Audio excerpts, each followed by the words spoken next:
विद्यार्थियों, हम पढ़ रहे थे दशमः पाठ नीति नवनीतम। इस पाठ को हमने पूर्ण कर लिया था, जिसमें हमने 6 श्लोक पढ़े मनुस्मृति से संबंधित, अर्थात मनुस्मृति से लिए गए 6 श्लोकों को हमने अध्ययन किया और इसमें बहुत सारी अच्छी अच्छी बातें हमने पढ़ी जो विद्यार्थियों आपके जीवन के लिए महत्वपूर्ण साबित होने वाली है। आज हम इस भाग में लेके आए हैं अभ्यास प्रश्न, यानी आपके पाठ्य पुस्तक के 10वें पाठ के जो अभ्यास प्रश्न है वो हम करने वाले हैं। तो विद्यार्थियों, कॉपी पेन आप साथ में लेके बैठिए और स्टार्ट करने से पहले विद्यार्थियों, पिछले भाग में जो कुछ प्रश्न आपको दिए थे वो प्रश्न आपने उत्तर के रूप में अपनी उत्तर पुस्तिका में लिख लिए होंगे। तो उम्मीद करता हूं कि आपने सही लिखे होंगे। एक बार उत्तर की जांच कर लेते हैं, उसके पश्चात अभ्यास प्रश्नों को हम सॉल्व करेंगे। ठीक है, तो आइए जांच करते हैं। हमारे पास 3 प्रश्न थे। पहला, कीदृशम पादम न्यसेत, कैसे पैर रखना चाहिए। ठीक है ना, जो मतलब पैर हम रखें तो कैसे रखना चाहिए। तो यहां है दृष्टिपूतम पादम न्यसेत। ठीक है ना, यानी कि पवित्र दृष्टि से या भूमि को देख करके हमें पैर रखना चाहिए। ठीक है, तो आगे देखिए दूसरा, कीदृशम जलम पिबेत, कैसा जल पीना चाहिए। तो वस्त्रपूतम जलम पिबेत, ये हमारा उत्तर हो जाएगा। ऐसा ही लिखा है ना विद्यार्थियों। आइए आगे देखते हैं। सत्यपूतम काम वदेत। ठीक है ना, सत्य से युक्त। ठीक है, काम किसको, वदेत बोलना चाहिए, किसको, वाणी को। तो सत्यपूतम वाचम वदेत। ठीक है, समझ में आ गया, यही लिखा है ना आपने। तो आइए आगे चलते हैं अपने पाठ्य पुस्तक की ओर। पाठ्य पुस्तक में अभ्यास प्रश्न इस प्रकार है। पहला प्रश्न है, अधोलिखितानि प्रश्नानाम उत्तराणि एक पदेन लिखत। विद्यार्थियों, निर्देश या प्रश्न को आप ध्यान से पढ़ें। एक पदेन, एक पद में उत्तर देना है केवल। तो यहां पहला प्रश्न है, नृणाम संभवे कौ क्लेशम सहेते। यहां प्रश्नवाचक पद है अपने पास में कौ, तो इसके स्थान पे हमें उत्तर लिखना है क्या, माता पितरौ। यूं तो यहां पर एक पद में लिखना है तो किसी के स्थान पे लिखो, कोई मतलब ही नहीं है। लेकिन मैं इसलिए बता रहा हूं क्योंकि अगर पूरे वाक्य में यह प्रश्न पूछे तो कौ के स्थान पे माता पितरौ लिखें और पूरा सेंटेंस वैसे ही उतारते पूर्ण विराम लगा दे। ठीक है, तो यह हमारा एक पद में उत्तर है, इसलिए हमने माता पितरौ लिखा। ठीक है, दूसरा हमारा प्रश्न है, कीदृशम जलम पिबेत, कैसे। अभी हमने देखा कि जो पिछला भाग था उसका प्रश्न भी यही था कि कैसा जल पीना चाहिए। तो यहां वस्त्रपूतम, ठीक है, ये हमारा एक पद में हो जाएगा। आगे देखिए, नीति नवनीतम पाठः कस्मात् ग्रंथात् संकलितः। यहां पर देखिए संकलितः, ये यहां विसर्ग आएगा, संकलितः। ठीक है, विसर्ग है अंत में, तो यहां त पूरा है और विसर्ग है, फिर क्वेश्चन मार्क है। तो नीति नवनीत नामक जो पाठ है वो किस ग्रंथ से लिया गया है। तो यहां देखिए किससे, मनुस्मृति से। ये मैंने पहले ही आपको बता दिया था पहले भाग में ही। ठीक है, तो मनुस्मृति है। ठीक है, यहां पर कस्मात ये जो है पंचमी में है, तो हमें भी पंचमी में उत्तर देना पड़ा, मनुस्मृति है। ठीक है, आइए आगे चलते हैं अगले प्रश्न की ओर। अगला प्रश्न है, कीदृशम वाचम वदेत, कैसी वाणी बोलनी चाहिए। ठीक है, तो सत्य पूताम, क्या हो जाएगा, सत्य पूताम, यानी कि सत्य से युक्त या सत्य से पवित्र, बिल्कुल सच। ठीक है, फिर अगला प्रश्न, दुखम किम भवति, दुख क्या होता है, परवशम। ठीक है ना, दूसरे के जो वश में होता है वही दुख होता है। ठीक है, फिर है आत्मवशम किम भवति, सुखम। यहां किम के स्थान पे लिखना है सुखम।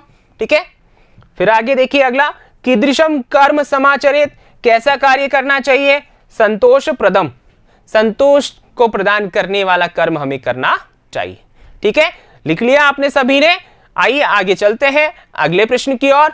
अगला प्रश्न है अपना, अधोलिखितानि प्रश्नानाम उत्तराणि पूर्ण वाक्येन लिखता। अब यहां पर देखिए हमें जो प्रश्नों के उत्तर देने हैं वो पूरे वाक्य में देने हैं। पहले एक पद में था, अब पूरे वाक्य में। पहला प्रश्न देखिए, पाठे अस्मिन् सुख दुःखयोः किम लक्षणम उक्तम। यहां पर पाठ में जो लक्षण बताया है सुख दुख का वो क्या है। ठीक है, तो यहां देखिए, पाठे अस्मिन् सुख दुःखयोः लक्षणम इदम। ठीक है, यह लक्षण है क्या, कि यत् परवशम तत् दुखम इति, जो क्या है दूसरे के वश में है वह दुख है। यत् जो आत्मवशम तत् सुखम इति, और जो आत्मवश है, खुद के वश में है, वह सुख है। ठीक है, आगे देखिए, ख वर्ष शतई अपि कस्य निष्कृति कर्तुम न शक्या, 100 वर्षों तक किसका निस्तार नहीं कर सकते। तो यहां देखिए, नृणाम संभवे यम क्लेशम माता पितरौ सहेते तस्य निष्कृति वर्ष शतै अपि कर्तुम न शक्या। आगे बात समझ में, तो ये अपना उत्तर हो जाएगा। आगे चलते हैं अगले प्रश्न की ओर। अगला है इसमें त्रिषु तुष्टेषु तपः समाप्यते। ठीक है, ये एक वाक्य यहां पर दिया है और कहा है कि वाक्यस्मिन्, इस वाक्य में त्रयः त्रयः के सन्ति, ये तीन कौन है। त्रयः यानी कि तीन, के यानी कौन, संति यानी है। अब यहां तीन कौन से हैं वो बताने हैं। ठीक है, तो त्रिषु तुष्टेषु तपः समाप्यते वाक्यस्मिन् त्रयः सन्ति, तीन है, कौन कौन से, माता पिता आचार्य च, माता पिता और आचार्य। ठीक है ना, यही पढ़ा था आपने।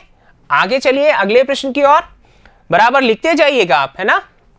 अस्माभिः कीदृशं कर्म कर्तव्यम, हमारे द्वारा किस प्रकार का कर्म करना चाहिए या किया जाना चाहिए।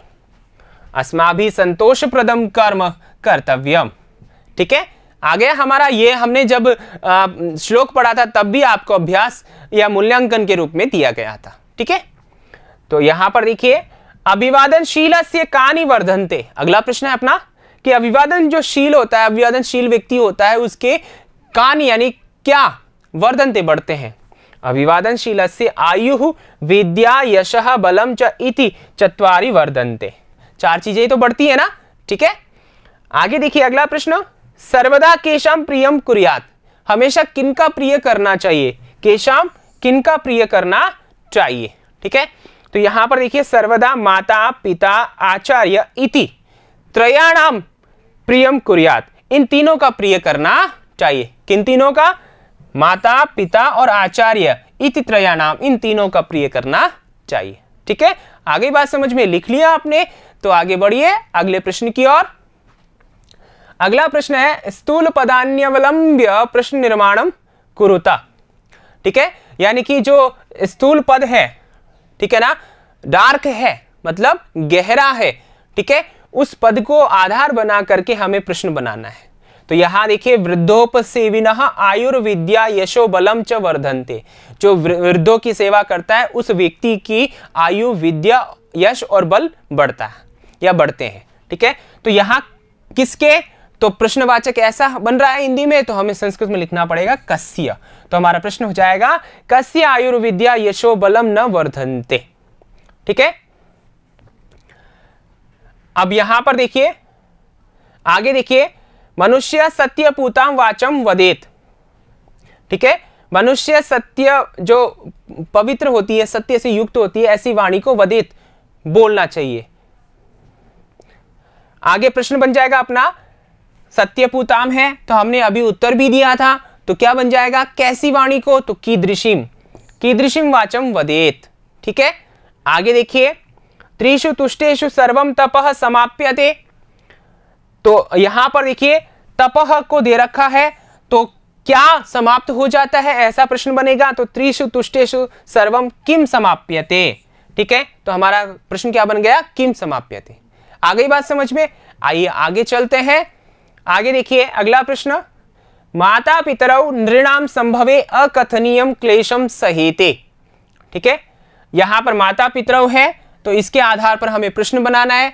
ये द्विवचन में है, ठीक है ना, तो यहां द्विवचन का ही बनेगा, पुल्लिंग में है इसलिए। तो कौ हमारा प्रश्न बना, कौ नृणाम, यहां अनुस्वार आएगा, संभवे अकथनीयम क्लेशम सहेते। ठीक है, आगे बात समझ में। आगे देखिए पांचवा, तयोः नित्यम प्रियम कुर्यात्। ठीक है ना, उनका हमेशा नित्य प्रिय करना चाहिए, हमेशा प्रिय करना चाहिए। तो किनका, तो किनका इसके लिए है अपने पास में कयोः, पुल्लिंग में षष्ठी का द्विवचन, कयोः नित्यम प्रियम कुर्यात्। आगे बात समझ में। तो इस प्रकार ये हमारा प्रश्न पूरा हो जाता है। आइए आगे चलते हैं अगले प्रश्न की ओर। अगला प्रश्न है अपना संस्कृत भाषायाम है, यहां पर वाक्य प्रयोगम कुरुता, संस्कृत भाषा में वाक्य प्रयोग करना है। अब यहां पर देखिए कुछ पद दे रखे हैं विद्यार्थियों, आपको एक बात ध्यान रखनी है कि ये जो पद दे रखे हैं मैंने यहां पर अपने तरीके से वाक्य बनाए हैं, पुस्तक में से लेकर के कुछ अपने तरीके से। आप भी विद्यार्थियों इन पदों को लेकर के अन्य वाक्यों का निर्माण कर सकते हैं। ये तो है ही आपके सामने, इनके अलावा भी अन्य वाक्यों का निर्माण कर सकते हैं, वो सही होना चाहिए। ठीक है, तो देखिए यहां पर क्या बनेगा, विद्या विनयम ददाति, विद्या से हमने वाक्य बनाया, तपः से बनाया ऋषि तपः करोति।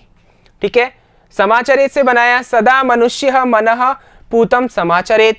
ठीक है, परितोष से बनाया सद्व्यवहारेण आत्मनि परितोषः भवति। ठीक है, नित्यम से बनाया माता पित्रोः नित्यम प्रियम कुर्यात्। आ गई बात समझ में? आइए आगे चलते हैं। अगला प्रश्न है, शुद्ध वाक्यानाम समक्षम आम, जो सही वाक्य हैं उनके सामने आम यानी हां, अशुद्ध वाक्यानाम समक्षम, और जो गलत वाक्य है उनके सामने न। ठीक है, न यहां पर न आएगा, न इति लिखत, न ऐसा लिखना है। अब यहां पर देखिए पहला प्रश्न, अभिवादनशीलस्य किमपि न वर्धते। ये वाक्य पढ़ो और ध्यान से देखो कि ये सही है कि गलत है। अभिवादनशील का कुछ भी नहीं बढ़ता है, ये बात तो गलत है ना। जो अभिवादनशील होता है उसकी 4 चीजें बढ़ती हैं, आयु, विद्या, यश और बल। ठीक है ना, तो समझ में आ गया। तो ये वाक्य गलत हो गया, तो हमने न लिख दिया। ठीक है, फिर है माता पितरौ नृणाम संभवे कष्टम सहेते। माता पिता व्यक्ति के जन्म लेने पर कष्ट सहन करते हैं ना, या उसके उपरांत पालन पोषण में भी कष्ट सहन करते हैं, तो ये बात सही है, तो आम। ठीक है, फिर आगे देखिए, आत्मवशम तु सर्वमेव दुखम अस्ति। अगर हम आत्मवश है यानी कि स्वतंत्र है तो क्या दुख होगा? नहीं होगा ना, सुख होगा। तो ये बात गलत हो गई, तो हमने लिख दिया न। फिर आगे देखिए, येन पितरौ आचार्य च संतुष्टा तस्य सर्वम तप समाप्यते। बिल्कुल सही बात है, क्योंकि जब ये तीनों संतुष्ट हो जाएंगे वहां पर क्या हो जाएगा, आपका जो कार्य है वो फल को प्राप्त कर लेगा। तो ये बात सही है, आम। फिर आगे देखिए, मनुष्य सदैव मनः पूतम समाचरेत। ठीक है, मनुष्य जो है हमेशा, ठीक है, सदैव यानी हमेशा, मनः पूतम समाचरेत यानी पवित्र मन रख करके, आत्म जो मन है वो पवित्र रख करके आचरण करना चाहिए उसके द्वारा। तो यही बात सही है, बिल्कुल सही है, आम। फिर है, मनुष्य सदैव तदेव कर्म कुर्यात् येन अंतरात्मा तुष्यते। ठीक है, मनुष्य के द्वारा वही कार्य करना चाहिए जिससे अंतरात्मा यानी कि हृदय उसका संतुष्ट होता है। ये बात भी सही है, तो आम। ठीक है, तो ये इस प्रकार हमने यहां पर न आम, न आम इत्यादि लिख करके इस प्रश्न को पूरा किया। आइए आगे चलते हैं अगले प्रश्न की ओर। अगला प्रश्न है अपने पास में, समुचित पदेन रिक्त स्थानानि पूरयत। समुचित पदों के माध्यम से रिक्त स्थानों की पूर्ति करनी है। अब यहां पर देखिए कोष्टक में दिए हैं, इनमें से भरना है। देखते हैं, माता पित्रोः तपसः निष्कृति कर्तुम शक्या। ठीक है ना, यहां पर कर्तुम अशक्य हो जाएगा। यहां पर देखिएगा, आप गलत ना समझे, म हलंत होकर के अशक्य हो जाएगा, यानी कि इस प्रकार कर्तुम अशक्य, अर्थ वही रहेगा हमारा। ठीक है ना, न शक्य बोलो या अशक्य बोलो, एक ही बात है। ठीक है, तो यहां पर देखिए 10 वर्षों तक, 60 वर्षैरपि, मतलब 60 वर्षों में, या वर्ष शतैरपि, तो यही आएगा ना, वर्ष शतैरपि। तो आपको यहां लिखना है वर्ष शतैरपि। ठीक है, फिर आगे देखिए दूसरा, नित्यम वृद्धोपसेविनः वर्धन्ते। कितने बढ़ते हैं?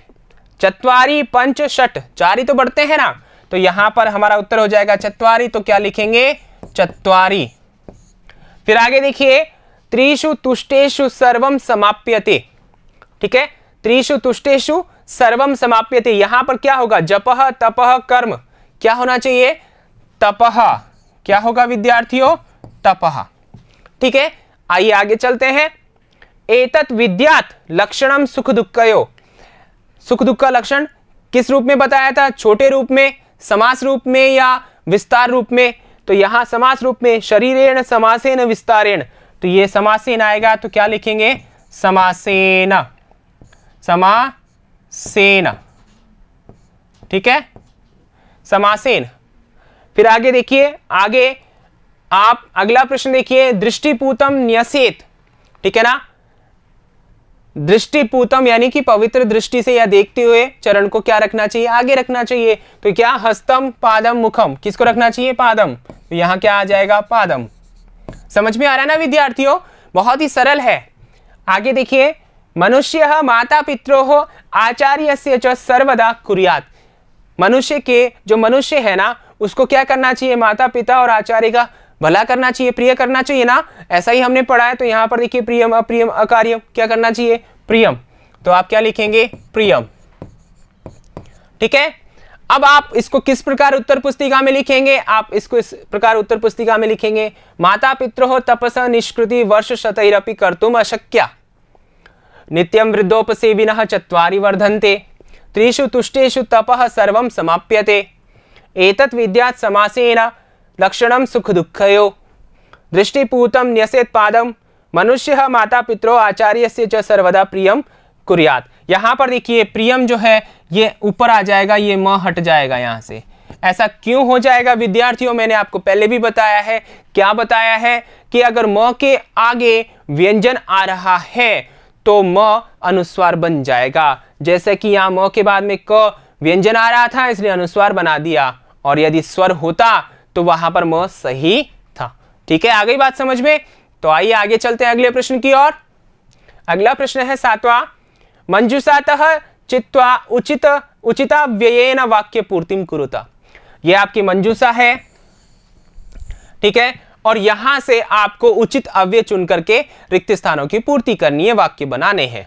तो देखिए यहां पर वाक्य को पढ़िए, और यहां जो मंजूषा में दे रखे हैं पद उनको भी पढ़ लीजिए, उनके अर्थ जान लीजिए। तावत यानी तब तक। ठीक है, अपि यानी भी, एव यानी ही, यथा यानी जैसे या जिस प्रकार, नित्यम यानी कि हमेशा। ठीक है, यादृशम यानी जिसको या जैसे। ठीक है ना। तो यहां पर वाक्य पढ़िए पहले, तो पढ़ लेते हैं, उसके अनुसार इनमें से एक एक जो भी आएगा वो हम यहां पर भरते जाएंगे।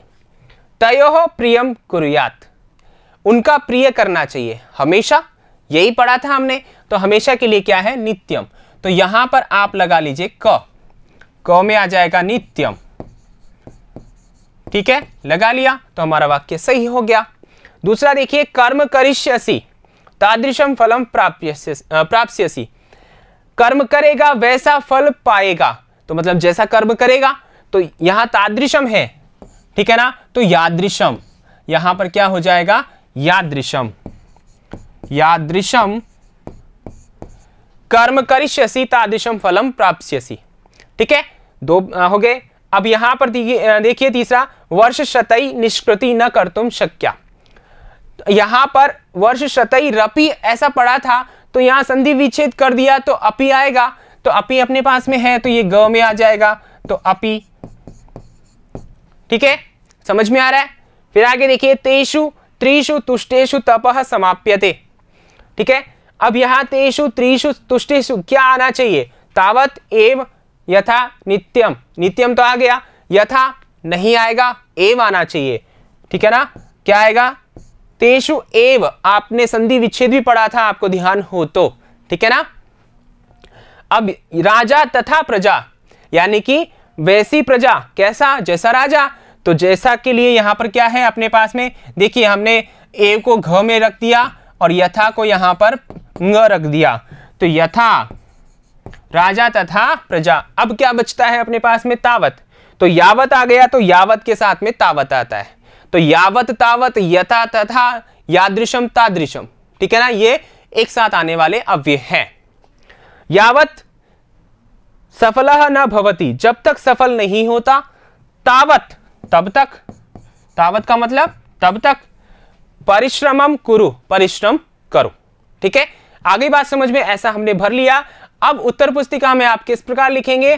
तयोः नित्यम प्रियम कुर्यात्, यादृशम कर्म करिष्यसि तादृशम फलम प्राप्स्यसि, वर्ष शतई अपि निष्कृति न कर्तुम शक्या, तेषु एव त्रिषु तुष्टेषु तपः समाप्यते, यथा राजा तथा प्रजा, यावत् सफला न भवति तावत् परिश्रमम कुरु।